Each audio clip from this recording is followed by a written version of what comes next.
Daybreak in Kenya's Great Rift Valley, and Geoffrey Mutai's morning begins in familiar fashion. I started running from when I was young, when I was in school, primary school, about 1995.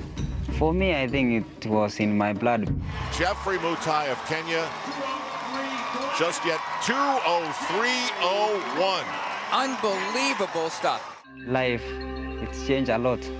It's changed not only my life, my colleagues, my family. When I run, not looking myself only, I looking my other athletes, my other people who depend on me, so I want to help them. Mutai's victory in Boston in April was the latest addition to Kenya's long legacy of marathon supremacy, and nearly every champion has come from a single tribe, the Kalenjin, who see running as a route to fame, yes, but in many cases simply a way to sustain life here.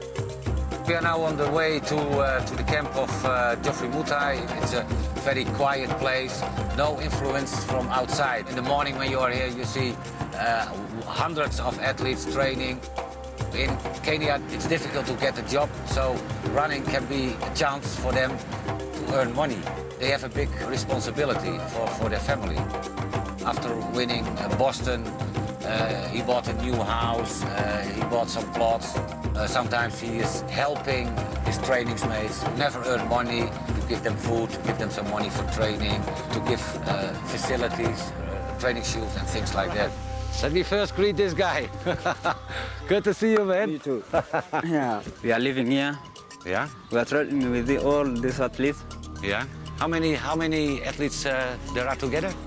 About 60. About 60? Yeah. Ooh. So I think you know those I know people. that guy, Rotterdam winner. Yeah. William Kipsang, Tokyo, Salem Kipsang, Richard Limo. We have a very big challenge here because our training place, we don't have good houses. Oh, nice Kenyan music. Every victory in a far-off city can have an impact here. None would be bigger for Mutai than New York. Yeah, it's a big one for me.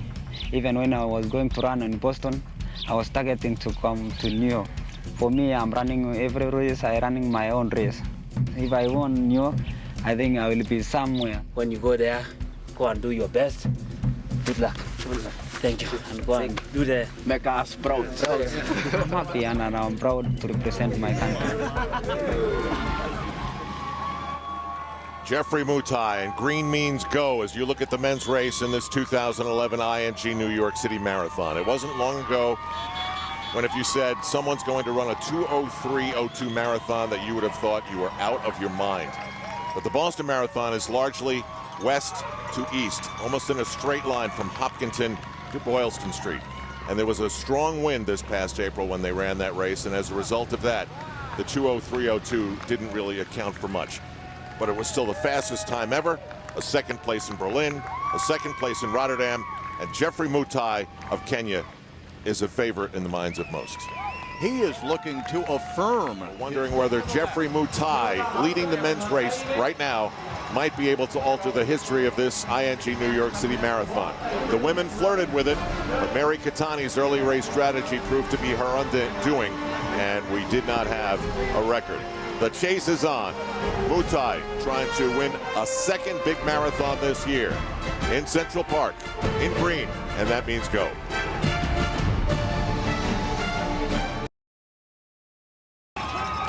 His shorts rippling as he flies through the cool air of New York City. Geoffrey Mutai leads the ING New York City Marathon. Tony, how many men have won both New York and Boston in the same year? 4.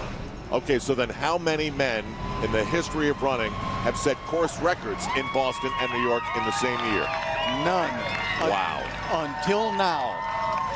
Bill Rogers in 78 and 79 won them both. Alberto Salazar in 82. Joseph Trebek from Kenya in 99.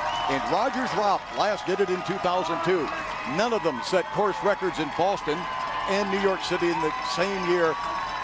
Now, he's going to run, not only, he ran the fastest time in history in Boston, and now he's going to crush the record here in New York. You're looking at your gold medal favorite in London 2012.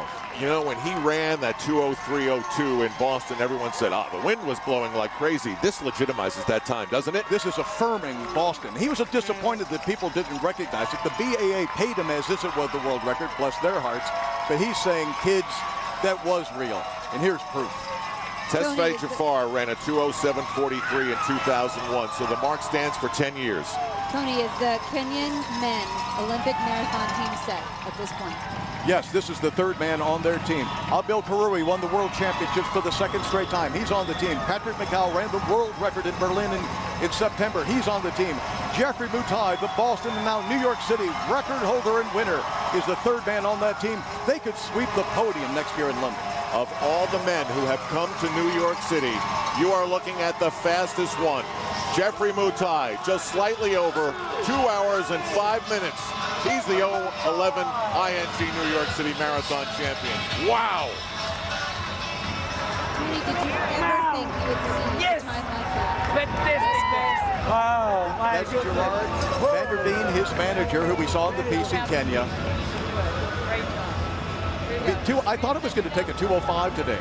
The Kenyan selectors, with Emmanuel Mutai coming in, the London course record holder.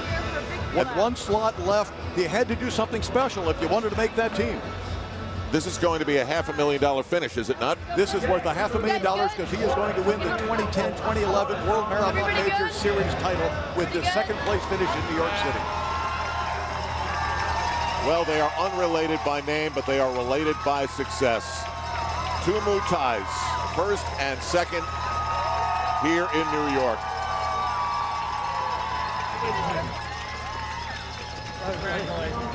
Go take a run down there and back and leave you another. Waiting for his compatriot.